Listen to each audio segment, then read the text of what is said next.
ভালো লাগবে, প্রথম থেকে শেষ পর্যন্ত আমাদের সঙ্গে থাকবেন এই বিশ্বাস নিয়েই আমরা শুরু করছি আমাদের পরবর্তী ঘটনাটি। যাই হোক, আমরা চলে যাচ্ছি, যেভাবে লেখা আছে আমি ঠিক সেভাবেই শুরু করছি। আসসালামু আলাইকুম রাসেল ভাই, আশা করছি ভালো আছেন। আমার নাম রাহাত, আমি বর্তমানে দেশের একটি স্বনামধন্য বিশ্ববিদ্যালয়ের ছাত্র। গোপনীয়তা রক্ষার্থে বিশ্ববিদ্যালয়ের নাম প্রকাশ করছি না। অনেকদিন ধরেই ভাবছি আমার লাইফে ঘটে যাওয়া একটা ঘটনা শেয়ার করব, কিন্তু ব্যস্ততার জন্য সময় হয়ে ওঠে নাই। আজ ভাবলাম লিখতে বসি। ঘটনাটি ঘটেছিল 2019 সালের মার্চ মাসের কোনো একদিনে। আমি তখন সবেই বিশ্ববিদ্যালয়ে চান্স পেয়ে ক্লাস শুরু করেছি। আমাদের ভার্সিটি শতভাগ আবাসিক হওয়ায় আমাকে হলে উঠতে হয়। কয়েকদিন কোনো সমস্যা হয়নি। এরপরে একদিন রাত 3টার দিকে হুট করে ঘুম ভেঙে গেল। প্রচণ্ড গরমে রুমে শুয়ে থাকতে ইচ্ছে করছিল না, তাই ভাবলাম বারান্দায় গিয়ে কিছুক্ষণ দাঁড়িয়ে থাকি। আমি তখন বারান্দায় দাঁড়িয়ে ফেসবুক দেখছিলাম। এমন সময় দেখলাম আমার পাশের রুমের বারান্দায় একজন দাঁড়িয়ে আছে। রাতের আঁধারে মুখটা স্পষ্ট বোঝা যাচ্ছে না, গায়ে সাদা একটা কাপড় জড়ানো। লোকটিকে চিনতে পারলাম না। দেখলাম লোকটি এক দৃষ্টিতে আমার দিকে তাকিয়ে আছে। তার চোখ রক্তবর্ণ। দীর্ঘক্ষণ এক দৃষ্টিতে তাকিয়ে থাকার পর সে আমাকে দেখে একটা বীভৎস হাসি দিল। এদিকে আমার পুরো শরীর হিম হয়ে গেছে। আমি কথা বলতে পারছি না, পা সরাতে পারছি না।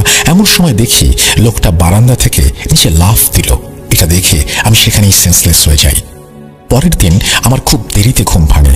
পরে শুনি আমার রুমমেট সকালে বারান্দায় গিয়ে আমাকে বেডে রেখে গেছে। আমি ঘটনাটি তাদের সাথে শেয়ার করলাম, কিন্তু তারা কেউ আমার কথা বিশ্বাস করল না। সেদিন থেকে টানা 3 দিন আমি জ্বরে ভুগলাম। ঘটনা এখানেই শেষ না। এরপর প্রায় গভীর রাতে আমি আমার রুমের ছাদে কারো জোরে জোরে দৌড়ানোর শব্দ শুনতে পেতাম।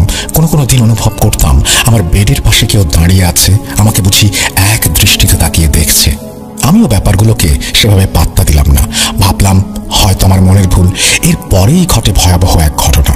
আমাদের বিশ্ববিদ্যালয় 10 দিনের জন্য বন্ধ ঘোষণা করলো, তবে হলে অবস্থান করা যাবে।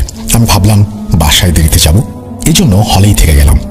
এদিকে আমার সব রুমমেটরা বাসায় চলে গেল। সেদিন আমি একা রুমে ঘুমিয়েছিলাম। গভীর রাতে আমার ঘুম ভাঙলো কারো ডাকে। ঘুম ভেঙে দেখি আমার বুকের ওপর বসে আছে সেই অবয়বটি।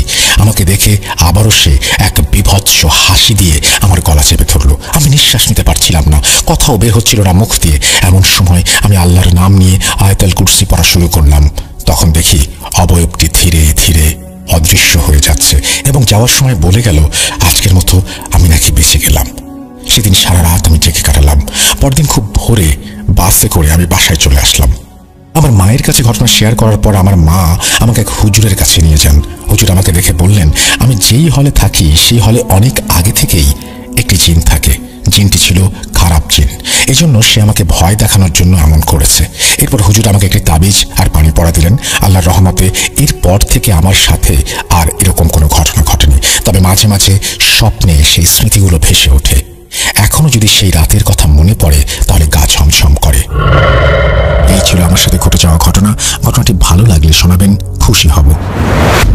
রাকিব হাসান রাহাত নওগাঁ থেকে পাঠিয়েছেন ঘটনাটি।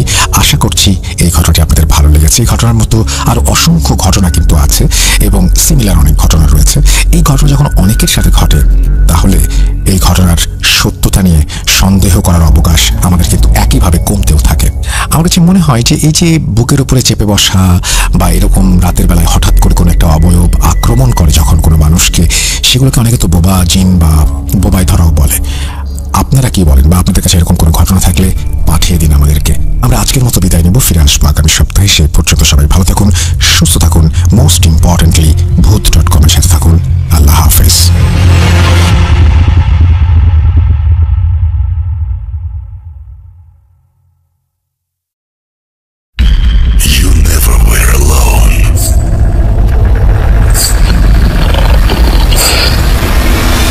Juju আসছে। You are not alone. আমি শুধু তোমার সাথেই থাকতে চাই।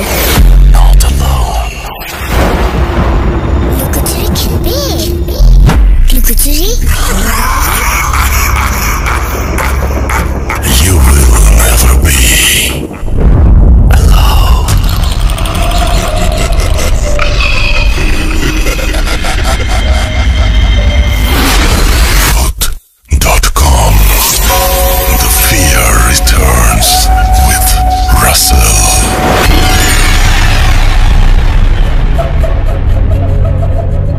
আসসালামু আলাইকুম রাসেল ভাই, আশা করি আপনি ভালো আছেন। আমি মোহাম্মদ সোহানুর রহমান হাদি, কুমিল্লা জেলার মুরাদনগর থানার রামচন্দ্রপুর থেকে বলছি। তো আসলে অনেকদিন ধরেই বুট.com শুনে যাচ্ছি, আগেও বুট এফএম শুনতাম। তো একটা ঘটনা ছিল যেটা প্রায় ভাবতাম আর কি যে পাঠাবো, তো আর পাঠানো হয় নাই, তাই ফাইনালি আজকে রেকর্ড করলাম। তো ঘটনাটি ঘটে মূলত আমার এক বন্ধুর সঙ্গে, ও আমার রুমমেট, হোস্টেলে থাকি যেহেতু, তো ওর থেকে ঘটনাটা কালেক্ট করা। ওর নাম হৃদয়। তো ঘটনাটা মূলত হলো ওর বন্ধুর সঙ্গে আর কি। তো ওর বন্ধুর সঙ্গে ঘটনাটা ঘটে গেছে, তো ওর থেকে আমি ঘটনাটা কালেক্ট করছি। ঘটনাটা হলো 2019 সালের দিকে, যখন ওরা ক্লাস 10-এ পড়ে। একদম জানুয়ারি, বছরের প্রথম দিক। তো জানুয়ারি মাসে অর্থাৎ জানেন যে সব স্কুলে একটা সাংস্কৃতিক অথবা একটা অনুষ্ঠান থাকে, যে খেলাধুলার অনুষ্ঠান থাকে। তো ওদের স্কুলেও নর্মালি ওই সময় এসব সাংস্কৃতিক অনুষ্ঠান, এই খেলাধুলা হয়তো চলছিল। তো যেই দিন ফাইনাল যে রাউন্ড, অর্থাৎ মূল পর্ব যেটা, তো ওই দিন ছিল আপনার 22শে জানুয়ারি। দিনটা ছিল মঙ্গলবার, এটা হলো 2019 সালে। তো ওই দিন ওদের স্কুলের ভিতরে যেই মূল ইয়েগুলা হলো, এই খেলাধুলা হলো। তো ওরা সব বন্ধু বান্ধব সবাই আনন্দ ফুর্তি করেছে। তো সবাই একটা স্মৃতি, যেহেতু এর পরের বছর সবাই এসএসসি পরীক্ষা দিয়ে স্কুল থেকে বেরিয়ে যাবে, তো সবাই একটা চিন্তা ভাবনা করলো যে সবাই মোবাইল নিয়ে আসবে, তারপর ছবি টবি তুলবে, ভিডিও টিডিও করবে, জাস্ট একটা স্মৃতি হিসেবে। যেহেতু তারা স্কুল থেকে এর পরের বছর বেরিয়ে যাবে, এই সুযোগটা নাও পেতে পারে। তো যদিও স্কুল কর্তৃপক্ষকে মোবাইল এলাও ছিল না, তারপরও ওরা যেহেতু আর হয়তো এই অনুষ্ঠানটা পাবে না, তাই সবাই চিন্তা করলো যে না, আমরা যার বাড়ি থেকে মোবাইল নিয়ে আসবো, তারপর ছবি টবি তুলবো ইত্যাদি। তো ঘটনাটা অ্যাকচুয়ালি যার সঙ্গে ঘটে, তার আসলে যে মোবাইলটা, ওটার আপনার ছবি ভালো উঠতো না। তো সে তার পাশের গ্রামে, অর্থাৎ তার আন্টির বাসা দূরত্ব হবে তার বাড়ি থেকে প্রায় 30 মিনিটের পথ, যদি বিলে দিয়ে যায় আর কি। তো ওর আন্টির বাসার মূলত দুইটা রাস্তা দিয়ে যাওয়া যায়, একটা হলো মেইন রোড আর একটা হলো বিল, যেটা মানে তাড়াতাড়ি যাওয়ার জন্য এটা ব্যবহার করা হয়। তো ওখান দিয়ে যেতে প্রায় 30 মিনিটের মতো লাগে। তো ও প্রায় ওর আন্টির বাসায় যাতায়াত থাকতো, ওর আন্টির সঙ্গে ভালো সম্পর্ক। তো ও চিন্তা করলো, ওর যেহেতু ওর ঘরে যেহেতু তেমন ভালো মোবাইল নাই, তো ওর আন্টির মোবাইলটা নিয়ে যাবে, চিন্তা করলো। তো এরপরের দিন যে বাবা সেই কাজ, তো সবাই যার যার মতো করে গেল কলেজে, স্কুলে। তো ও ওর আন্টির বাসা থেকে ওই ফোনটা নিয়ে গেল। খুবই ভালো ছিল ওই দিন, খেলাধুলা, সাংস্কৃতিক অনুষ্ঠান, সবাই খুব মজা করলো, সবাই ছবি টবি তুললো, ভিডিও করলো ইত্যাদি ইত্যাদি। তো যখন অনুষ্ঠানটা শেষ হবে তখন প্রায় সন্ধ্যা হয়ে গেছে, একদম পুরস্কার বিতরণ সহ প্রায় সন্ধ্যা হয়ে গেছে। তো যে যার বাসায় চলে গেল। তো ওর বাসায় আসলো। ওর বাসায় আসার পর হলো সেটা হলো প্রায় যেহেতু সন্ধ্যা হয়ে গেছে, তো ওর আবার হঠাৎ মনে পড়লো, যেহেতু ওর আন্টির মোবাইলটা ছিল, তো সারাদিন ওর কাছে ছিল। ওর আন্টি এখন তো এটলিস্ট মোবাইলটা দিয়ে আসা উচিত। তো ওর আন্টির হয়তো কোনো গুরুত্বপূর্ণ কল থাকতে পারে বা অনেক কাজে লাগতে পারে। চিন্তা করলো না, মোবাইলটা দিয়ে আসি। তো তখন প্রায় সন্ধ্যা হয়ে গেছে, মানে সন্ধ্যা মাগরিবের আজান পড়ে গেছে আর কি। মাগরিবের আজান পরে ও বাড়ি থেকে রওনা দিল।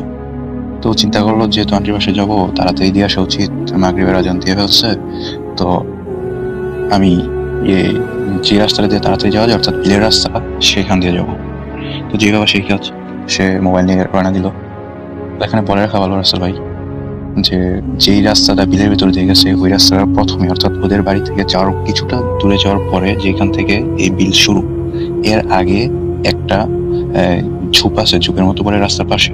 তো নর্মালি যেহেতু সন্ধ্যা হয়ে গেছে, সাধারণত ওখান দিয়ে কেউ চলাফেরা করবে না, এটা স্বাভাবিক, যেহেতু গ্রামাঞ্চল, আবার আসে শীতকাল।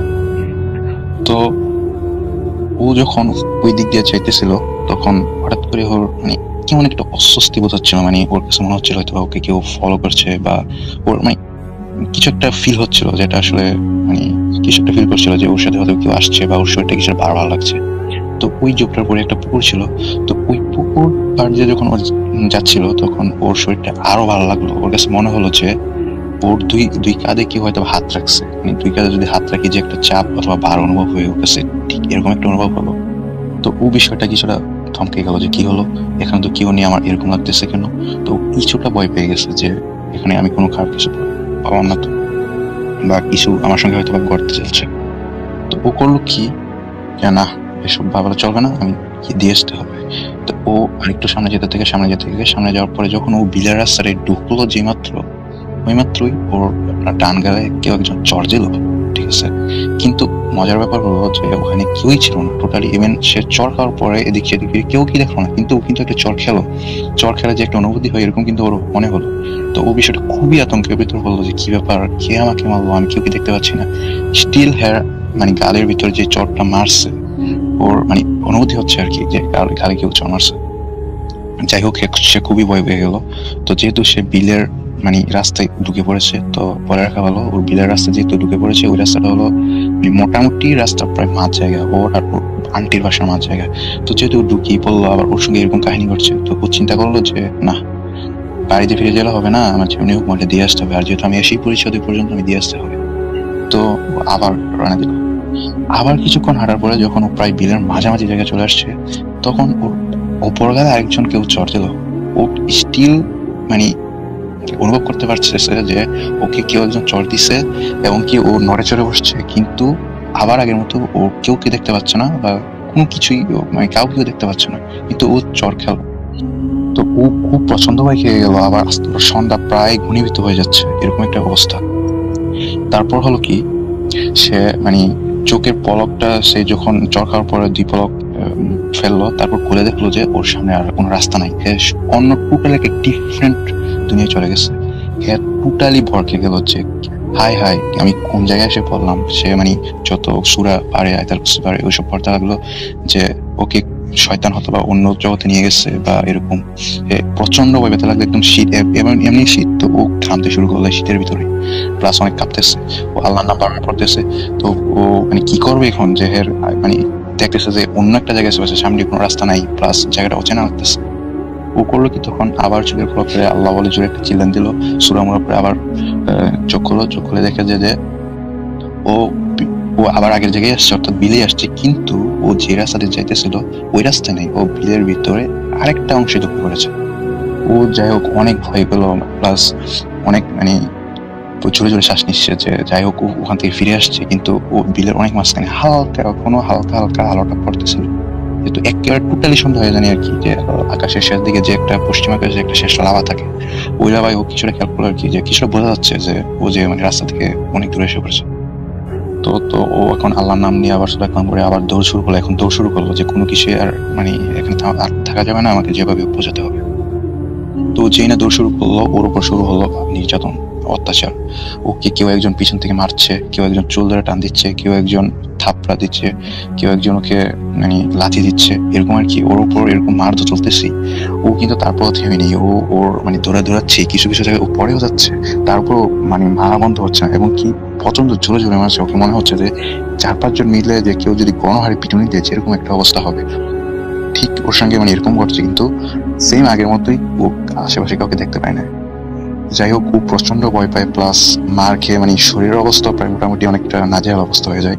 শেষ পর্যন্ত দৌড়ে মানে ওর আন্টির বাসা যে গ্রামে, অর্থাৎ পাশের গ্রামে, যেটা বললাম যে ও যখনই এই রাস্তাটা মানে বিলের রাস্তাটা শেষ করলো, প্রথমেই যে বাড়িটা পড়ে কোনো মতো ওই বাড়ির উঠানে গিয়ে একটা মানে জোরে চিল্লান দিয়ে দরজার মধ্যে মানে নক করতে মানে একটা ইয়ে হলো। তো তারপর ওই যেহেতু ওর আন্টির বাসা, ও সবসময় এখান দিয়ে আসতো, যাতায়াত করতো, তো ওই লোকটা আবার ওকে চিনলো।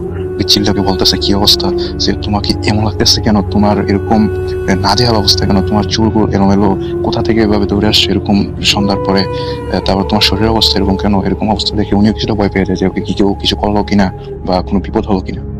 তো ওকে তখন বসে পানি খেতে দেয়, তাও ওর কাঁপুনি ধীরে ধীরে বাইরে যাচ্ছে, যেহেতু প্রচন্ড মার খাইছে, প্লাস শরীরও প্রায় গরম হয়ে গেছে। তো ও কিছুটা এই কাহিনী, আমি যে কাহিনী একটু আগে বললাম, যে এই কাহিনী ও আমার কাছে শেয়ার করলো যে আমার সঙ্গে এরকম ঘটেছে, আমি আমার আন্টির কাছে যাচ্ছিলাম মোবাইলটা দিতে, কিন্তু রাস্তায় এইসব কাহিনী করেছে। তো উনি বিষয়টা বুঝলেন যে এটা হয়তো বা কোনো ভালো লক্ষণ নয়। যাই হোক উনি তার বাড়িতে খবর পাঠালো যে আপনার ছেলে এরকম অবস্থা, তো আমার বাড়িতে আছে, আপনি আসেন।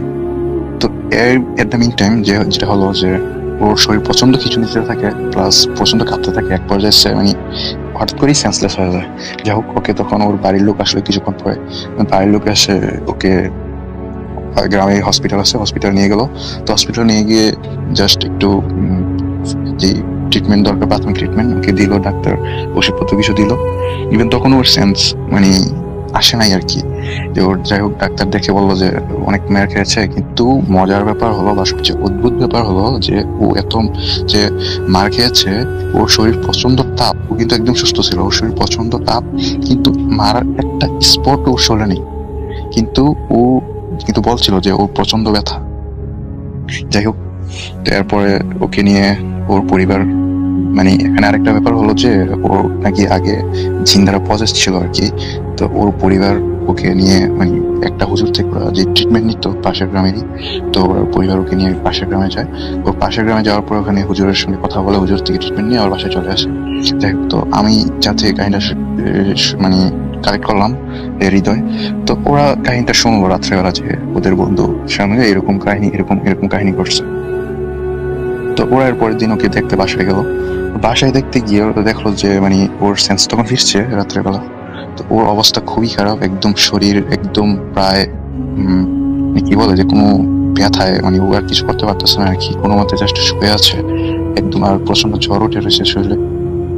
তো যাই হোক ওর সঙ্গে কথা বলে ওর সঙ্গে জিজ্ঞাসা করে যে কালকে কি ঘটছে। কিন্তু সবচেয়ে অদ্ভুত ব্যাপার যেটা রাসেল ভাই, যে এই কাহিনীটা কালকে রাত্রেবেলা এত বড় একটা কাহিনী ওর সঙ্গে ঘটে গেল, ইভেন কাহিনী ঘটার পর পর্যন্ত সেন্সলেস ওর আগ পর্যন্ত কাহিনীটা মনে ছিল, কিন্তু এই যে 22 জানুয়ারি অর্থাৎ গতকালকে যে দিনটা গেল, ওর আজকে এই দিন সম্পর্কে টোটালি কোনো কিছু মনে আসছে না, যে ও সারাদিন কোথায় ছিল, কি করছে, প্রথম কিছুই ওর মনে নেই।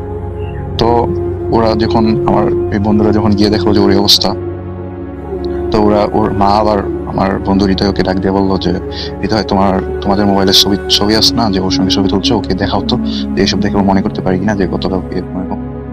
তো এখানে আরেকটা অদ্ভুত ব্যাপার রাসেল ভাই, যেটা আসলে অবিশ্বাস্য কিন্তু বাস্তবে এটা ঘটছে, যে ওরা যারাই মানে আসছিল দেখতে, প্রত্যেকেই কিন্তু মোবাইল নিয়েছিল, আমি আগেই বলেছিলাম, এবং কি সবাই ছবি তুলেছিল, কিন্তু সবাই ছবিগুলো চেক করে দেখলো যে সবার সঙ্গে সবার ছবি আছে, কিন্তু যার সঙ্গে ঘটনা ঘটছে অর্থাৎ ওর নাম ছিল সিয়াম, যে ওর সঙ্গে কারোর মোবাইলে কোনো ছবি নেই।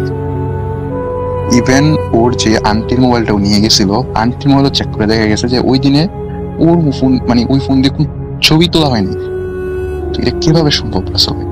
মানে ওটা দেখে তো একদম সবাই অবাক হয়ে গেল যে ওদের ফোনের মধ্যে তো একটা হলো এটলিস্ট ছবি থাকবে, এতগুলো সবাই যেহেতু ছবি তুলছে, একটা মজা আনন্দ ফুর্তি করছে, কিন্তু কিভাবে সম্ভব যে সবার মোবাইল থেকে ছবিগুলো দেওয়া হয়ে যাওয়া? যাই হোক, তো তখন পর্যন্ত আমার বন্ধুরা জানতো না যে ও জানে আগে জিন দ্বারা প্রসেস ছিল। তো ওর মা আমার বন্ধুকে ডাক দিয়ে নিল কাছে নেওয়ার পর বলতেছে, তোমরা হয়তো জানো না, ও আর কয়েক বছর আগে থেকে জিন দ্বারা পজেসড, তো আমরা একটা হুজুর থেকে কিছু ট্রিটমেন্ট নিয়েছিলাম, তো হয়তোবা অনেকদিন পর্যন্ত ভালো ছিল, আবার মাঝে মাঝে এরকম ও যে জিন দ্বারা পজেসড ছিল এরকম ডিস্টার্ব করতো, ওকে মারধর করতো। তো অনেকদিন তারা মানে ওকে কিছু করতে পারতেছে না, হয়তো ওখানে একা পেয়ে থাকে, যেহেতু জঙ্গল প্লাস বিল একা যাচ্ছিল, হয়তো সেটা সুযোগের একটা কাজ দেখাচ্ছে। সমস্যা নেই, ও হয়তো সুস্থ হয়ে যাবে। হুজুরের সঙ্গে কথা বলেছি, হুজুর কিছু পানি পড়া দোয়া ঝাড়ফুঁক করে দিয়েছে, সমস্যা নেই, ও সুস্থ হয়ে যাবে। তো রাসেল ভাই মূলত আমার ঘটনা এটাই ছিল।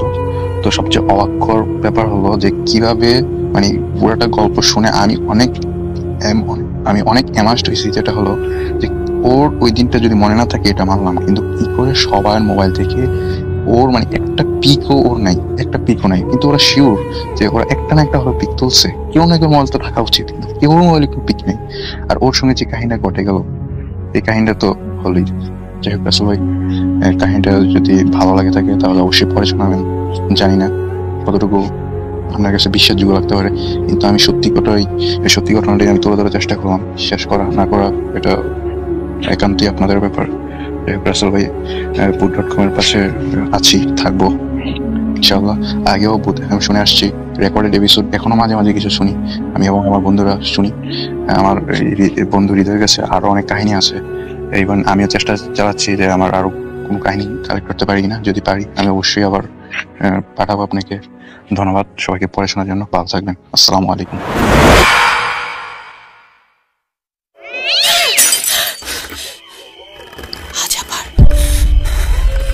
শুনতে পাচ্ছেন শব্দটা? ভয়ের আরেক নাম ভূত.com with Russell।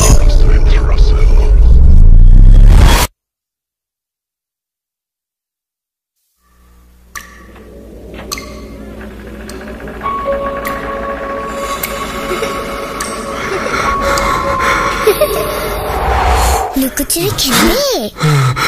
লুকোচুরি তুমি লুকাও, আমি ঠিকই তোমাকে খুঁজে পাবো।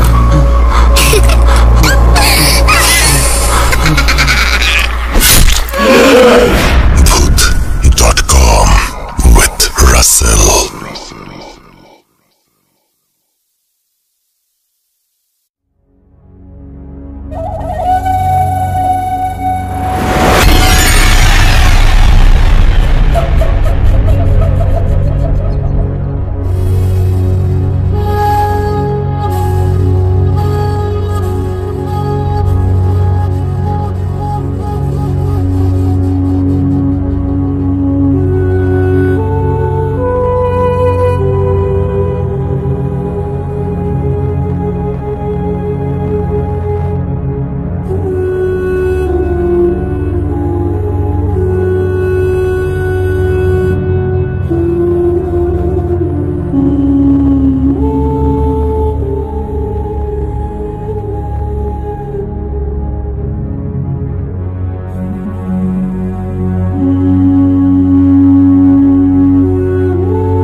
তুমি চলে যাও, চলে যাও, প্লিজ চলে যাও।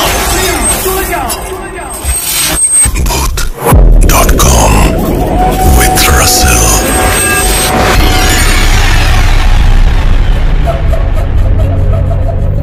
আসসালামু আলাইকুম রাসেল ভাই ও প্রিয় লিসেনার, আশা করি সকলে অনেক ভালো আছেন এবং সবাই রাসেল ভাইয়ের মতো ভালো এবং ভালোর দলে থাকেন। আমি হৃদয়, আমি বর্তমানে পাবনা জেলা ফরিদপুর থানা পাঁচপঙ্গলি গ্রাম থেকে বলছি। আজকে আমি যে ঘটনাটা বলবো সেই ঘটনাটা আমারই কালেক্ট করা একটা ঘটনা।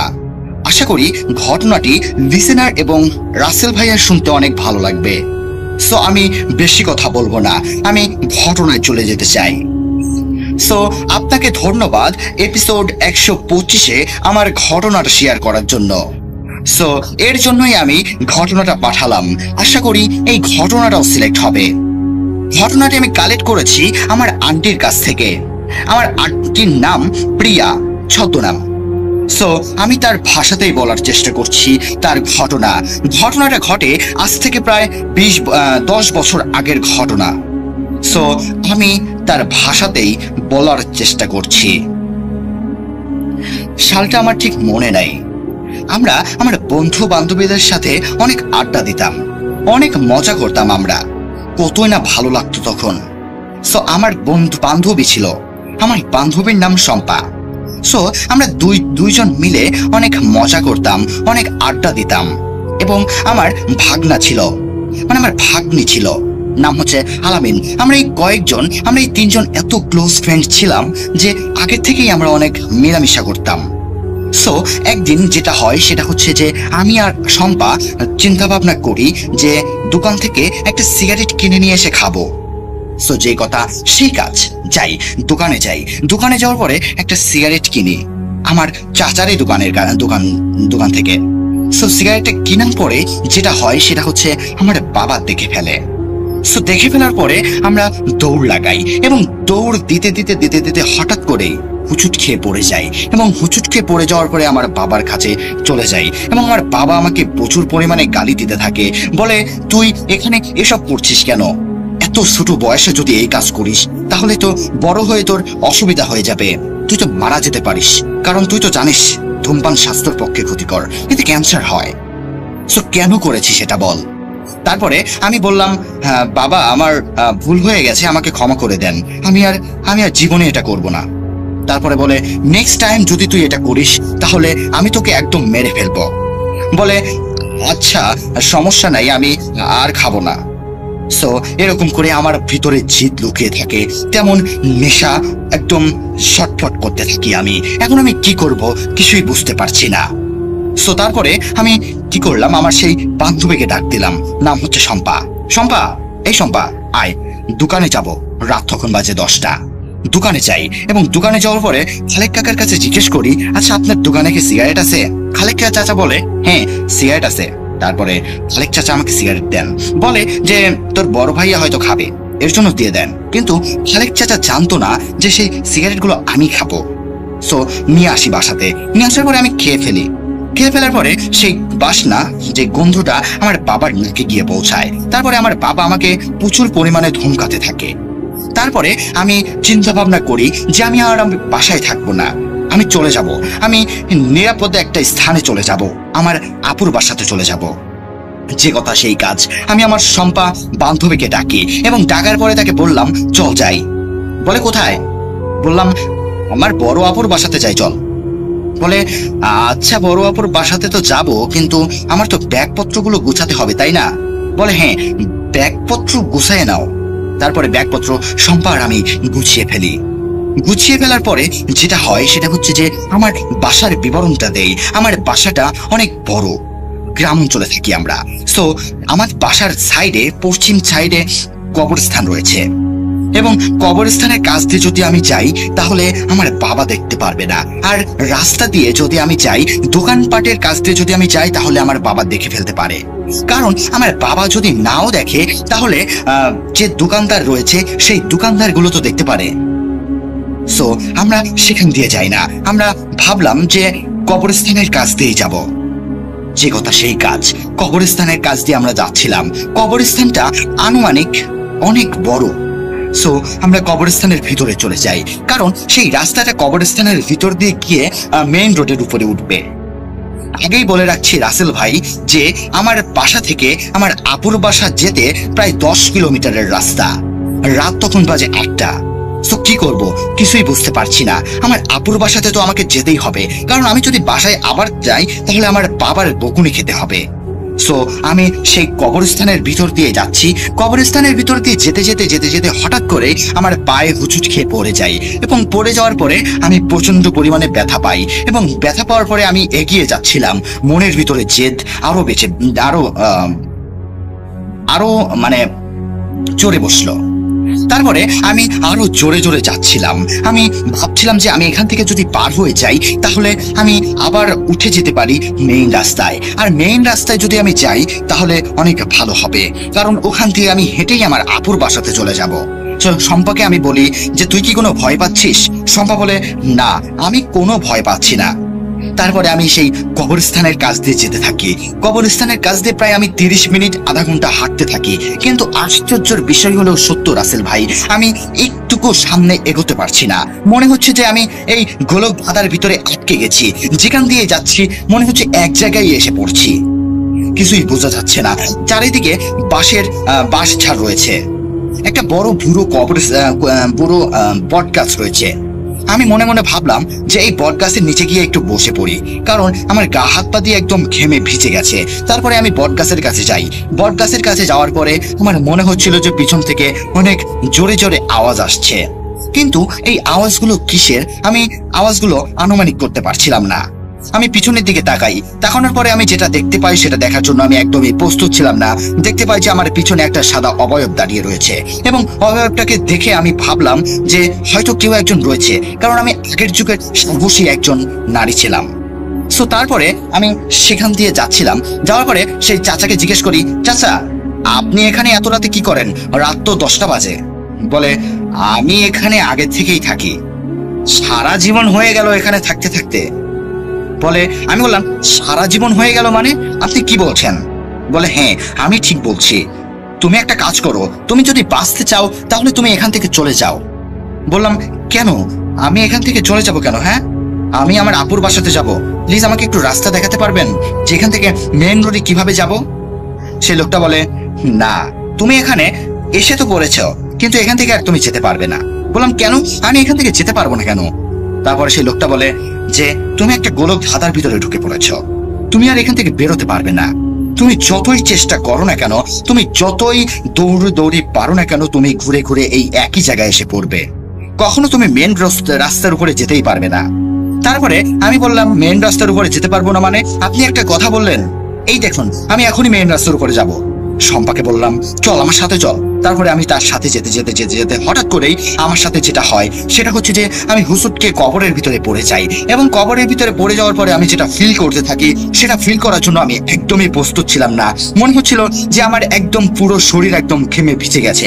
ঘেমে ভিজে গেছে এটা তো স্বাভাবিক বিষয়, কারণ দৌড় পাচ্ছি অনেকক্ষণ সময়। তারপরে আমি যেটা ফিল করি, আমার হাতের সাথে মনে হচ্ছে যে আমার মাথার খুলি, মানে ওই কঙ্কাল মাথার খুলি আমার হাতের সাথে রয়েছে। আমি চিৎকার করে উঠি, এবং চিৎকার করে উঠার পরে আমি কবরস্থান থেকে উপরে উঠি, এবং উপরে উঠার পরে আমি যত জোরে দৌড় দিচ্ছি না কেন, বিশ্বাস করেন রাসেল ভাই, আমি এত জোরে দৌড় দিচ্ছি কিন্তু মনে হচ্ছে যে আমি স্লো মোশনে যাচ্ছি। আমার মুখ থেকে একটু আওয়াজ বের হচ্ছে না। আমি জোরে জোরে করে শম্পা বলতে থাকি, কিন্তু কোনো রেসপন্স পেলাম না, কোনো কিছুই আসছিল না। মনে হচ্ছিল যে আমি একদম শেষ হয়ে গেছি। তারপরে আমি সেখান থেকে দৌড়ে ক্লান্ত হয়ে বসে পড়ি। সেখানে বসে পড়ার পরে আমি আরো সামনে যাই। সামনে যাওয়ার পরে আমি আরো একটা গর্তের ভিতরে পড়ে যাই, এবং গর্তের ভিতরে পড়ে যাওয়ার পরে আমি উঠে পড়ার পরে আমার পায়ের মনে হচ্ছিল একদম পুরোপুরি ভাবে মচকে গেছে। আমি আরো জোরে দৌড় লাগাই।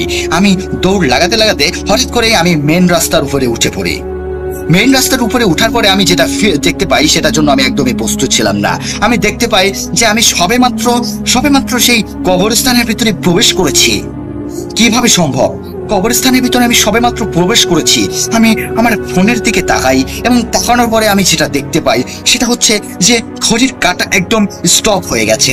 রাত 10:33 বাজে, রাত 10:33 বেজে রয়েছে। এদিকে ওদিকেও যাচ্ছে না ঘড়ির কাঁটা। আমি শম্পাকে বললাম, হয়তো আমার ঘড়ির কাঁটা নষ্ট হয়ে গেছে, ঘড়িটা নষ্ট হয়ে গেছে, দেখতো তোর মোবাইলে কয়টা বাজে? সে বলে 10:33 বেজে রয়েছে। তারপরে আমরা আল্লাহু আকবার বলে চিৎকার করে উঠি, এবং চিৎকার করে ওঠার পরে আজানের ধ্বনি শোনা যায়। আমরা আনুমানিক 4-5 ঘন্টা ধরে সেখানেই ছিলাম। আমি বিশ্বাসই হচ্ছিল না যে আমি কিভাবে সেখানে ছিলাম। যখন ফজরের আজানটা দিয়ে দেয় তখন আমি সেই মেইন রাস্তার উপরেই বসে রয়েছি। তারপরে আমি আমার আপুর বাসাতে যাব। হাঁটা দেওয়ার পরে আমি আমার আপুর বাসাতে যাব। আনুমানিক 6টা বেজে যায়, সকাল 6টা বেজে যাওয়ার পরে আমি একটা গাড়ি দেখতে পাই যে গাড়িটা আসছে আমার কাছে, এবং গাড়ির উপরে আমি উঠে বসি। গাড়ির উপরে উঠে বসার পরে আমি চলে যাই আমার আপুর বাসাতে আসার পরে আরো সমস্যা হয়ে যায়। সেটা হচ্ছে যে আমি রাতে আরো ভয়ঙ্কর স্বপ্ন দেখতে থাকি, এবং স্বপ্নতে এসে ওই যে সাদা অবয়বটা, সেই অবয়বটা আমাকে বলছে, ওখানে গিয়ে তুই ঠিক করিসনি। তোর ভাগ্যটা ভালো ছিল যে খুব তাড়াতাড়ি ফজরের আজান দিয়ে দিয়েছিল, কারণ তোকে ওখান থেকে কেউ বাঁচাতে পারতো না। আর দেখ, তোর বান্ধবী শম্পা, ও কিন্তু কোনো কিছুই ফিল করতে পারেনি, শুধুমাত্র তুই ফিল করেছিস। ও শুধু তোর সাথেই ছিল। ও তোকে অনেকবার বলেছিল যে তুই এগুলো কি করছিস প্রিয়া, তুই এগুলো কি করছিস, তুই এত ঘুরছিস কেন? কিন্তু তুই ওর কথা কিচ্ছু শুনতে পাচ্ছিলি না। তারপরে তুই সেখানে কবরস্থানের ভিতরে যখন তুই পড়ে গেলি, তখন তোর উপরে আরো বেশি খারাপভাবে জিন আসর করেছিল। আমি বললাম যে জিন আসর করেছিল মানে? তুই কি বলছেন? জিন কি এখনো আমার গায়ে আছে? বলে, হ্যাঁ, জিনটা এখনো তোর গায়ে আছে, এবং এই জিনটা বাঁশ ঝাড় থেকে এসেছে। আমি বললাম, বাঁশ ঝাড় থেকে জিনটা যেহেতু এসেছে, সো জিনটা আমার কাছেই থাকবে। আগে আমি দুষ্টুমিগিরি আর একটু বেশি করতাম। বললাম যে আলাদিনের মতো হবে হয়তো, আমি জিনটাকে ঘষা দেব আর জিনটা বেরিয়ে যাবে। সো আমি ভাবলাম যে এটা করলে হয়তো আমাকে অনেক ধন সম্পত্তি হয়ে যাবে, আমি জিনটাকে যা বলবো তাই এনে দেবে, জিনটা আমার কথাগুলো সব শুনবে। আমি তাকে বললাম, বলে, না পাগল, এটা তুই কখনো করিস না। তোকে একটা ভালো হুজুরের কাছে নিয়ে যাচ্ছে আমি। হুজুরের কাছে তো আমি নিয়ে যেতে পারবো না, কিন্তু তুই এখান থেকে 1 কিলোমিটার দূরে দেখতে পারবি একটা মসজিদ রয়েছে। সেই মসজিদের কাছে গিয়ে সেখানে একটা ইমাম সাহেবের কাছে যাবি। যাওয়ার পরে তাকে বলবি যে এইরকম সমস্যা, ইমাম সাহেব তোকে সবকিছু ঠিক করে দিবে। তারপরে আমি ইমাম সাহেবের কাছে যাই, এবং ইমাম সাহেবের কাছে যাওয়ার পরে ইমাম সাহেবের সাথে সবকিছু আমি শেয়ার করি, এবং ইমাম সাহেব আমাকে বলেন যে তোমার ওখানে যাওয়া একদমই উচিত হয় নাই। আমি ভাবলাম যে আমার তো উচিত হয় নাই, সেটা তো জানি। আচ্ছা, আমি এই জিনটাকে কিভাবে ছাড়াতে পারি একটু বলতে পারবেন? বলে জিনটাকে ছাড়ানো যাবে যদি তুমি একটা শর্ত মানো তো। বলে কি শর্ত? বলে তুমি সেদিন রাতে যে গিয়েছিলে, সেদিন রাতে গিয়ে তুমি যে ভুল কাজটা করেছো, সেই ভুল কাজটার সমাধান তোমাকে করে আসতে হবে। বললাম কি ভুল কাজটা করেছি আমি? বলে তুমি যে ওই কবরস্থানটা ভেঙে দিয়ে এসেছো, সেই কবরস্থানটাকে তুমি যদি ঠিক করে দিতে পারো তাহলে অবশ্যই তোমার উপর থেকে এই জিনটা চলে যাবে। আমি বললাম আচ্ছা সমস্যা নাই, কবরস্থানের কাছে আমি যাব। তার 2 দিন পরে আমি কবরস্থানের কাছে যাই এবং কবরস্থানের কাছে যাওয়ার পরে আমি যেটা আবার ফিল করি সেটা হচ্ছে যে সেই সাদা অবয়বটা আমার কাছে আবার এসেছে এবং আমাকে বলছে তুই এখানে আবার এসেছিস। আমি বললাম যে আপনি তো আমার স্বপ্নের ভিতরে আসলেন, আমি এর জন্যই তো সেই হুজুরের কাছে গেলাম। বলে কই, আমি তো তোর স্বপ্নের ভিতরে আসিনি। আমি রীতিমতো অবাক হয়ে যাই যে আমার স্বপ্নের ভিতরে আসেন নাই আপনি। বলে না, আমি তো আপনার স্বপ্নের ভিতরে আসিনি, কারণ আমি তো এখান থেকে বেরোতেই পারি না, কারণ স্বপ্নের ভিতরে যাওয়া তো অসম্ভব। তারপরে আমি সেখান থেকে দৌড় দেই এবং দৌড় দেওয়ার পরে আমাকে যে স্বপ্নতে এসেছিল সেই জিনটা বলে তুমি ওকে দেখে কোনো ভয় পেও না, ও তোমাকে কোনো ক্ষতি করবে না, যাও তাড়াতাড়ি যাও, ওই কবরস্থানটা ঠিক করে দিয়ে আসো, যাও তাড়াতাড়ি যাও। তারপরে সেই কবরস্থানের কাছে যাই। যাওয়ার পরে আমার হাতে কোনো কোদাল ছিল না, কোনো নিড়ানি ছিল না, কোনো কিছুই ছিল না। আমি যেটা করি সেটা হচ্ছে যে আমার হাত দিয়ে দিয়েই সেই কবরস্থানের উপরে মাটি চাপা দিয়ে আসি। মাটি চাপা দিয়ে আসার পরে আমি সূরা ফাতিহা পড়ে সেই কবরস্থানের উপরে একটা ফু দেই এবং ফু দেওয়ার পরে আমি সেখান থেকে চলে আসি এবং আসার পরে সেই অবয়বটা স্বপ্নের ভিতরে এসে বলে তুমি কাজটা করে ঠিক করেছ, কারণ তুমি যতদিন পর্যন্ত ওই জিনিসটা না করতে, মানে ওই কবরস্থানটা ঠিক না করতে, ততদিন পর্যন্ত তোমার কাছে ওই জিনটা ঘুরঘুরি করতো এবং ওই জিনটা তোমাকে তিলে তিলে শেষ করে দিত। তুমি একটা জিনিস ভালো করেছ, এখন আর তোমার কোনো ভয় নাই, আর এখন তোমার আর কোনো ভয় তো নাই, কিন্তু তুমি এখন থেকে 5 ওয়াক্ত নামাজ কালাম পড়বা, সবসময় আল্লাহর পথে চলবা। বললাম আচ্ছা সমস্যা নেই। তারপরে আর কোনো সমস্যা আমার সাথে হয় না। সো এই ছিল রাসেল ভাই ঘটনা। আশা করি ঘটনাটি আপনাদের অনেক ভালো লেগেছে এবং আমার আন্টির জীবনে ঘটে যাওয়া একটা সত্য একটা ঘটনা আমি শেয়ার করলাম। আশা করি এই ঘটনাটা প্রচার হবে। যদি প্রচার হয় তাহলে অবশ্যই আমাকে জানাবেন, প্রচার না হলে সেটাও আমাকে জানিয়ে দিতে ভুলবেন না। সবাইকে বিদায় দিচ্ছি, আসসালামু আলাইকুম। You never were alone.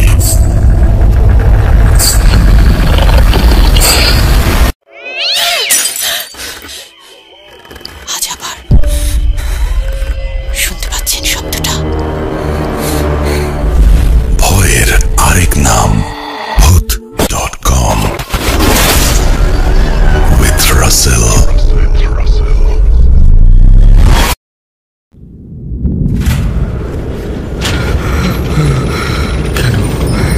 কেন তুমি আসো? আমি শুধু তোমার সাথেই থাকতে চাই। কিভাবে সম্ভব? মৃতদের এই পৃথিবীতে থাকতে নেই। তুমি তুমি চলে যাও, চলে যাও, প্লিজ চলে যাও। সবটাই কি ইলুশন, নাকি অন্য জগতের কেউ কখনো হাজির হয়ে যায় চোখের পলকে? ভূত.com with Russell. যেভাবে লেখা আছে আমি সেভাবে শুরু করছি। আসসালামু আলাইকুম রাসেল ভাই। ওয়ালাইকুম সালাম। জানি আল্লাহর রহমতে ভালোই আছেন। আমার নাম রিয়াজ। তারপরে তিনি তার ঠিকানা শেয়ার করেছেন গৌরীপুর, ময়মনসিংহ। অনেকদিন ধরে ভাবছিলাম এই ঘটনাটি পাঠাবো, কিন্তু সময়ের অভাবে পাঠাতে পারিনি, তাই আজ লিখতে বসে গেলাম। লেখার সুবিধার্থে ঘটনাটি আমি আমার বন্ধু শাহাদাত লিখছি। লেখা বা শব্দ চয়নে ভুল হলে ক্ষমা সুন্দর দৃষ্টিতে দেখবেন। বেশি কথা না বলে চলে যাই ঘটনায়। রাসেল ভাই, ঘটনাটি আমার চাচির কাছ থেকে শোনা সত্য ভয়ানক ঘটনা। চাচির চাচাতো ভাইয়ের সাথে ঘটনাটি ঘটে। আমার চাচির বাড়ি টাঙ্গাইলের কোনো এক গ্রামে, জায়গাটার নাম বলতে চাচ্ছি না, মানা করা হয়েছে আমাকে। চাচাতো ভাইয়ের নাম সজীব। সজীবের সম্পর্কে কিছু বলিনি। সজীবের বয়স 15-16। খুব দুষ্টু স্বভাবের হওয়ায় তার বাবা মা তাকে একটা হাফিজি মাদ্রাসায় ভর্তি করে দেয়। গ্রীষ্মের ছুটিতে সজীব বাড়িতে এসেছিল। বলে রাখা ভালো, তাদের বাড়ি থেকে কিছু দূরেই একটা খাল ছিল। সজীব তার বন্ধু কালাম ও জিহাদ মিলে পরিকল্পনা করে তারা বড়শি নিয়ে মাছ ধরতে যাবে। বড়শি দিয়ে মাছ ধরতে ধরতে কখন যেন সন্ধ্যা হয়ে আসে, খেয়ালই করেনি ওরা। হঠাৎ মাগরিবের আজান শুনে তারা বুঝতে পারে যে সময় নেই, তাড়াতাড়ি বাড়ি যেতে হবে। তারা বড়শি নিয়ে উঠে পড়ে, কিন্তু হঠাৎ তাদের মধ্যে জিহাদ বলে ওঠে, বন্ধু চল চল খালের ওই পার থেকে আনারস খেয়ে আসি। ও বলে রাখা ভালো, খালের ওই পাশে ছিল আনারস বাগান। তো জিহাদের কথা শুনে সজীব ও কালামও চলে যায়। খাল পারাপারের জন্য এলাকার মানুষ একটা ডিঙি নৌকা ব্যবহার করত। তারা সেই 3 জন মিলে নৌকা নিয়ে খাল পার হয়ে যায়। তারপর আনারস বাগানে যাওয়ার পরে তাদের 3 জন 3 দিক দিয়ে আনারস খুঁজতে থাকে। কালাম ও জিহাদ কোনো পাকা আনারস না পেয়ে নৌকায় এসে অপেক্ষা করতে থাকে সজীবের জন্য। ওইদিকে সজীবও কোনো পাকা আনারস না পেয়ে নৌকায় আসতে যাবে, ঠিক তখনই তার চোখ পড়ে একটা লাল টুকটুকে আনারসের ওপরে। সে আনারস গাছটির কাছে যায়। আনারসটি এমন সুন্দরভাবে পেকেছিল যে সে লোভ করে ফেলে। সে মনে মনে ভাবে যদি সে আনারস নিয়ে তার বন্ধুদের কাছে যায় তাহলে ভাগে কম পড়বে। তাই সে লোভ সামলাতে না পেরে কামড় বসিয়ে দেয় আনারসের ওপর। কামড় বসানোর পরে আচমকা তার মুখের ভেতর থেকে গলগল করে রক্ত ঝরতে থাকে। হাতে থাকা আনারসটি একটি বিড়ালে পরিণত হয় এবং ঝাঁপ দিয়ে ঝোপের আড়ালে ঢুকে পড়ে। এই ঘটনা দেখে সজীব চিৎকার দেয়। চিৎকার শুনে কালাম এবং জিহাদ দৌড়ে আসে। সজীব, কি হয়েছে? কি রে, চিৎকার করছিলি কেন? তোর মুখে রক্ত কেন? সবই বলবো, আগে বাড়ি চল। কি হয়েছে বলবি তো? বললাম তো, বাড়ি চল।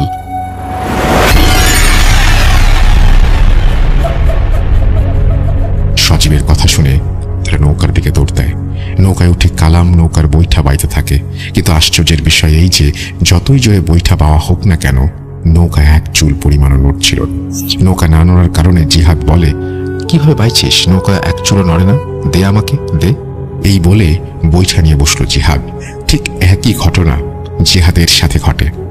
এই ঘটনা দেখে তারা ভয় পেয়ে যায়। তখন সজীব সাহস করে বৈঠা বাইতে থাকে। আশ্চর্যের বিষয় এই যে সজীব বৈঠা বাইতেই নৌকা পানির মধ্যে চলতে শুরু করে। নৌকা যখন মাঝ নদীতে, ঠিক তখন নদীতে ঝড় আসার উপক্রম হয়। নৌকা এদিক সেদিক দোল খাচ্ছে।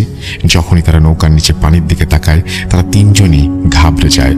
তারা দেখে তাদের নৌকার চারপাশে একটা বড় মাছ ঘুরপাক খাচ্ছে। মাছটির মুখ বিভৎস ভয়ানক, মুখ ভর্তি কেমন হিংস্রতা। এটা দেখে কালাম ও জিহাদ চিৎকার করতে থাকে আর সজীব শরীরের সমস্ত শক্তি দিয়ে নৌকা বাইতে থাকে আর পবিত্র কুরআন তেলাওয়াত করতে থাকে। কিছুক্ষণ পর সব স্বাভাবিক হয়ে যায়। তারা নৌকার আশেপাশে আর কিছু দেখতে পায় না। সেই মাছটিকেও আর দেখা যাচ্ছে না। তাড়াতাড়ি করে পাড়ে পৌঁছে বাড়ির দিকে দৌড়াতে থাকে।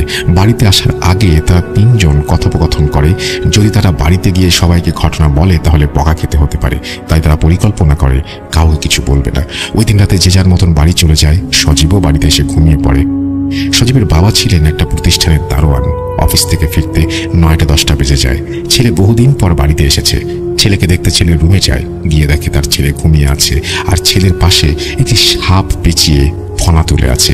এটা দেখে রুমের লাইট অন করতেই সে সাপটিকে চৌকির নিচে চলে যেতে দেখে। তার বাবা শীঘ্রই এসে চৌকির নিচে দেখতে থাকে, কিন্তু দেখে চৌকির নিচ একদম ফাঁকা।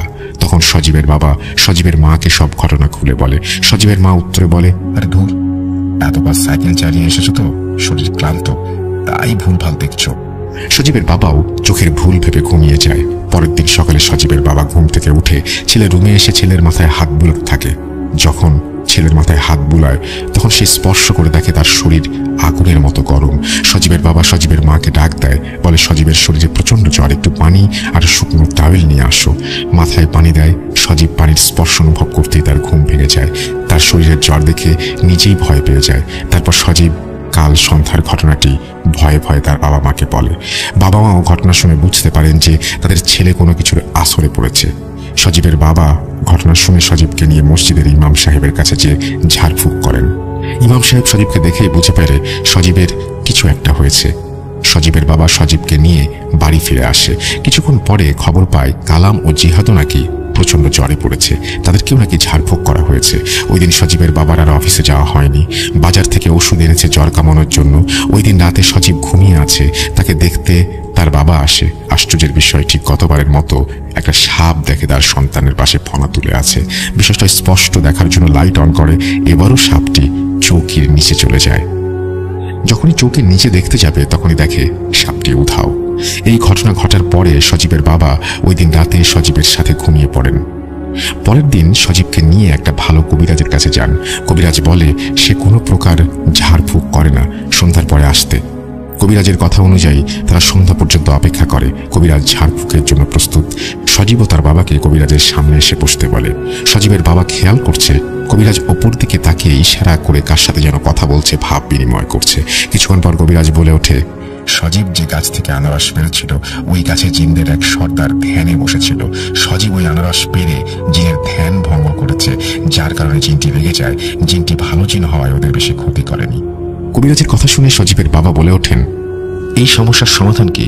উত্তরে কবিরাজ বলেন, দেখেন, সমস্যার সমাধান করতে গেলে ওই জিনকে হাজির করতে হবে, আর এই জিনকে হাজির করতে কবিরাজের কিছু জিনিস জোগাড় করতে হবে। তাই কিছুদিন সময় চেয়ে সজীবকে বিদায় দিয়ে দেন। ওই দিন রাতে সজীবকে নিয়ে বাড়িতে এসে যান এবং সজীব তার রুমে ঘুমিয়ে পড়ে। ওই দিন আর কোনো সমস্যা হয়নি, ঘটনা ঘটেনি। পরের দিন রাতে সজীব রাতের খাবার খেয়ে ঘুমিয়ে পড়ে। তার বাবা তাকে দেখতে তার রুমে আসে। বিস্ময়কর বিষয়, আজও দেখে তার ছেলের পাশে সাপটি ফনা তুলে আছে। এবার রাগে তিনি সাপটি মারার জন্য লাঠি নিয়ে আসেন। এসে দেখে সাপটি আগের মতোই ফনা তুলে বসে আছে। এটি দেখে তিনি আস্তে আস্তে গিয়ে সজোরে আঘাত করে বসেন, কিন্তু লাঠির আঘাত গিয়ে পড়ে সাপের লেজের অংশে, যার ফলে সাপটির লেজ ছিঁড়ে যায় এবং সাপটি আধ কাটা শরীরেই খুবই দ্রুত চৌকির নিচে চলে যায়। তৎক্ষণাৎ তিনি চৌকির নিচে খোঁজাখুঁজি করেন, কিন্তু সাপটিকে কোথাও পাননি। এই ঘটনা ঘটার পরে বাড়ির সবাই একত্রিত হয়ে সজীবের বাবাকে জিজ্ঞেস করে, কি হয়েছে, এত শব্দ করছিলে কেন? তিনি যা যা ঘটেছে সবাইকে সবকিছু বলেন। এটা শুনে সবাই বিস্মিত হয়ে যায়। ওই দিন রাতে আর কেউ ঘুমায়নি। পরের দিন রাতে যখন সজীবের বাবা অফিস থেকে সাইকেল চড়ে বাড়ি ফিরছিল, তখন সময় 9টা বা 9:30 বাজে। তিনি দেখতে পান একটা সাপ রাস্তার উপরে আড়াআড়িভাবে শুয়ে পুরো রাস্তাটিকে ঘিরে রেখেছে। এটা দেখে তিনি প্রচন্ড ভয় পান। কিছুক্ষণ দাঁড়িয়ে থাকেন, আবার টর্চ লাইট দিয়ে দেখতে থাকেন মানুষ আছে কিনা, কিন্তু ওই সময় চারিদিকে একেবারে নিস্তব্ধতায় ভরে গেছে। ঝিঝি পোকার ঝিঝি শোনা যাচ্ছে। ওইদিকে সাপটি আস্তে আস্তে ওনার দিকে অগ্রসর হয়। তিনি তার টর্চ লাইটটা সাপের মুখের দিকে ধরে বসেন। এটা যেন তার জীবনের সবচেয়ে বড় ভুল। তিনি দেখতে পান সাপটির বিভৎস ভয়ানক চেহারা, মুখের ওপর কেমন যেন দাগ। লাইট ধরার কারণে সাপটি যেন রেগে গিয়ে তার দিকে অগ্রসর হচ্ছে। তিনি এটা দেখে রাস্তার বিপরীত দিকে যাওয়ার সিদ্ধান্ত নেন। যখনই তিনি রাস্তার বিপরীতে সাইকেল ঘুরিয়ে যাবেন, কিছুক্ষণের মধ্যে বিস্মিত হয়ে যান। এদিকে সাপটাও রাস্তাটাকে ঘিরে রেখেছে এখনো। তিনি যেন কোনো মায়ায় আটকে গেছেন। তিনি তখনই শরীরের সকল শক্তি দিয়ে প্যাডেল করতে থাকেন। সাইকেলটি সাপের উপর দিয়ে চালিয়ে বসেন। তিনি প্যাডেল মারছেন তো মারছেন, কিন্তু সাইকেল যেন আস্তে আস্তে এগোচ্ছে। যখনই তিনি সাইকেলের চাকার দিকে লক্ষ্য করেন, তিনি দেখতে পান সাইকেলের চাকাতে সাপটি পেঁচিয়ে আছে।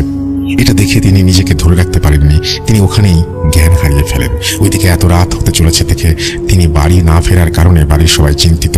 সজীবের মা তার বাবাকে অফিসে কল করেন। অফিস থেকে বলেন তিনি তো প্রতিদিনের মতো ডিউটি শেষ করে বাড়ি চলে গেছেন। সজীবের মা কল কেটে দেন, আর বাড়ির সকলে বলেন তিনি তো অফিসেই নেই, অফিস থেকে নাকি অনেক আগেই বেরিয়েছে। এই বলে কান্না শুরু করে দেয় সবাই। পুরুষরা ওনাকে সান্ত্বনা দেয় আর সজীবের বাবাকে খুঁজতে বের হয়। কিছু দূরে যেতেই তারা দেখে সজীবের বাবা রাস্তায় অজ্ঞান অবস্থায় পড়ে আছে। পাশেই সাইকেলটি। সকলে ধরাধরি করে ওনাকে বাড়িতে নিয়ে আসেন। সকালে ওনার জ্ঞান ফেরে। তারপর সকলকে তিনি কাল রাতের ঘটনা খুলে বলেন। এরপরে অফিস থেকে নানা অজুহাত দেখিয়ে কিছুদিনের জন্য ছুটি নেন। এরপর প্রতিটি রাত তাদের জন্য কালো রাত হয়ে দাঁড়ায়। এবার বাড়ির সকলের সাথেই ভয়ঙ্কর ঘটনা ঘটতে থাকে। কেউ ওয়াশরুমে গেলে ওয়াশরুমের দরজার সামনে সাপ দেখতে পান। ঘুমাতে যাওয়ার সময় বিছানায় দেখেন সাপ শুয়ে আছে। আর সজীবের সাথে এখন আরো রহস্যময় ঘটনা ঘটছে। প্রতি রাতেই সজীব আবোল তাবোল ভাষায় কাকে যেন গালিগালাজ করতে থাকে। কেউ যদি সজীবকে কিছু জিজ্ঞেস করে, সে কোনো প্রকার উত্তর দেয় না, বরং অপরিচিত ভাষায় গালাগালি করে। এভাবে চলতে থাকে প্রতিটি কালো রাত। এদিকে কবিরাজ কল দিয়ে বলছে সজীবকে নিয়ে আসতে। কবিরাজের কথা মতো সজীবের বাবা ও জ্যেষ্ঠ চাচির আব্বা সজীবকে নিয়ে সন্ধ্যায় বাড়ি থেকে রওনা হন। পথে কোনো বিপদ হবে কিনা আগে মসজিদের ইমাম সাহেবের কাছ থেকে এটা ভেবে পানি পড়া নিয়ে এসেছিলেন, কিন্তু কেন জানি আজ রাস্তায় কোনো প্রকার সমস্যা হয়নি। 8টার দিকে তারা কবিরাজের বাড়িতে এসে পৌঁছায়। কবিরাজ আসন প্রস্তুত করে সজীবকে নিয়ে আসতে বলেন। তারা সজীবকে নিয়ে আসলো। কবিরাজের কথা মতো সজীবকে কবিরাজের সামনে এনে বসানো হলো। কবিরাজ বলল, ঘরের দরজা জানালা ও লাইট অফ করে দেন। আপনারা আমার পিছনে এসে বসেন আর কোনো প্রকার শব্দ করবেন না। কবিরাজের কথা মতো ঘরের দরজা জানালা সব বন্ধ করে দেওয়া হয়। লাইট মেরে কবিরাজের পেছনে এসে বসলেন সজীবের বাবা ও জেঠা। পুরো ঘর অন্ধকার, কিন্তু মোমবাতির আলো জ্বলছে সজীবের সামনে। কবিরাজ মন্ত্রপাঠ শুরু করলেন। কই, কোনো কিছুই তো কাজ করছে না। এভাবে প্রায় আধ ঘন্টার মতো মন্ত্রপাঠ।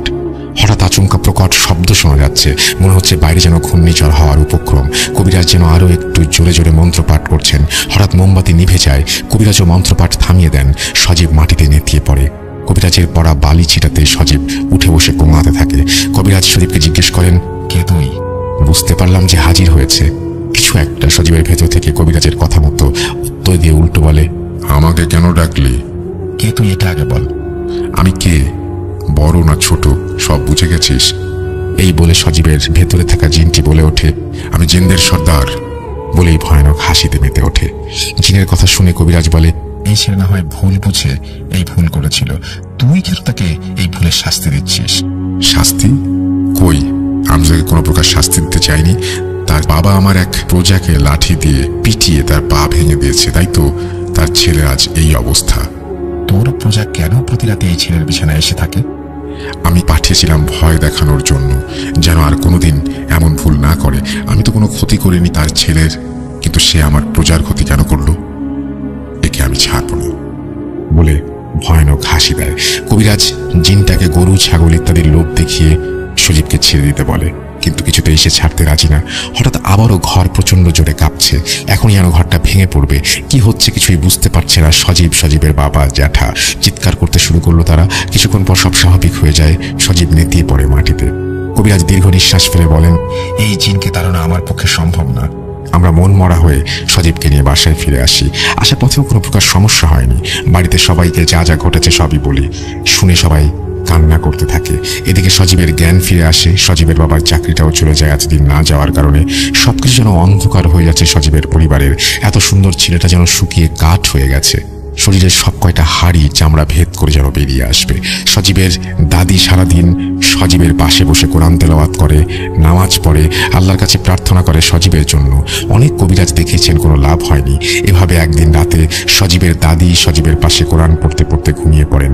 হঠাৎ গোঙানির শব্দে তার ঘুম ভেঙে যায়। তিনি দেখেন সজীব বিছানার কোনায় গিয়ে জোরে জোরে চিৎকার করছে। গোঙাচ্ছে বললে বেশি ভালো হয়। সজীবের চোখ দুটো লাল টুকটুকে, কি ভয়ানক একটা হাসি দিয়ে নিজের শরীরের মাংস নিজেই ছিঁড়ে খাচ্ছিল সে।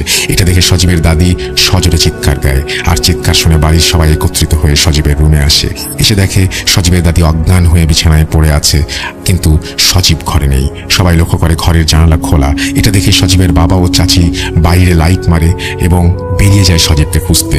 তারা সবাই দেখে সজীব দৌড়ে যাচ্ছে খালের দিকে। সজীবের পেছনে সবাই দৌড়ে যাচ্ছে, কিন্তু সজীবকে কোনোভাবেই তারা ধরতে পারছে না এবং ধরার আগেই সজীব পানিতে ঝাঁপ দেয়। সজীবের পিছু পিছু সজীবের বাবাও ঝাঁপ দেয়। ভয়ে আর কেউ নামেনি পানিতে। সজীবের বাবা পানিতে অনেক খোঁজাখুঁজি করেও সজীবকে পায় না। এলাকার সবাই তোলপাড় করে জড়ো হয়। সজীবের বাবা সারা রাত পানিতেই ছিল। যদিও আরো কয়েকজন পানিতে নেমে খোঁজাখুঁজি করে, তবুও পায়নি তাকে। ফজরের আজানের পরে সবাই লক্ষ্য করে সজীবের লাশ ভেসে উঠেছে। সজীবের বাবা তাড়াতাড়ি তাকে পানি থেকে তুলে এবং মৃত মানুষের জন্য যা যা করা হয় তাই করা হয়। দুপুরের মধ্যেই লাশ গোসল দিয়ে দাফন করানো হয়। এই ঘটনায় তার পরিবার পুরো ভেঙে পড়ে। ভেঙে পড়বেই বা না কেন? এত আদরের সন্তানের অকাল মৃত্যু মেনে নেওয়া যায় না। কোন বাবা মা মেনে নিতে চাইবে? এই বলে চাচি তার ঘটনা শেষ করেন। ঘটনাটি ভালো লাগলে পড়ে শোনাবেন।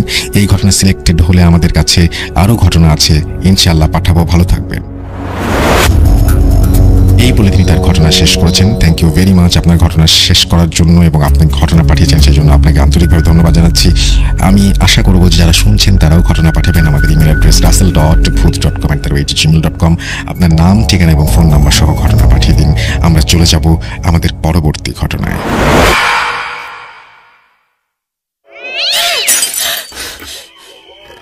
আজ আবার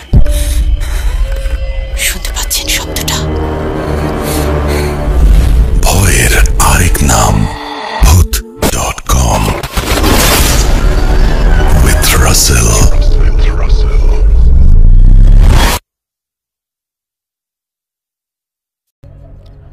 আরও একবার স্বাগত জানাচ্ছি আপনাদেরকে সবাইকে ভূত.com-এ। এবং আজকে আসলে কথা কম বলে আমরা শো অনেক লম্বা করেছি এবং 1:44 বাজে রাত, অনেক রাত হয়ে গেছে। তারপরে আপনারা যারা ছিলেন এখনও পর্যন্ত দেখতে পাচ্ছি অনেকে আমাদের সঙ্গে আছেন। Thank you very much. ফিরে আসবো আপনাদের কাছে নতুন ঘটনা নিয়ে, আরও একটা নতুন এপিসোড নিয়ে। সেই পর্যন্ত আমাদের সাথে থাকুন, ভালো থাকুন, সুস্থ থাকুন। মোস্ট ইম্পর্টেন্টলি ভূত.com-এর সাথে থাকুন, সেটাই প্রত্যাশা করবো। আজকের মতো এখানেই বিদায় নিচ্ছি। আল্লাহ হাফেজ।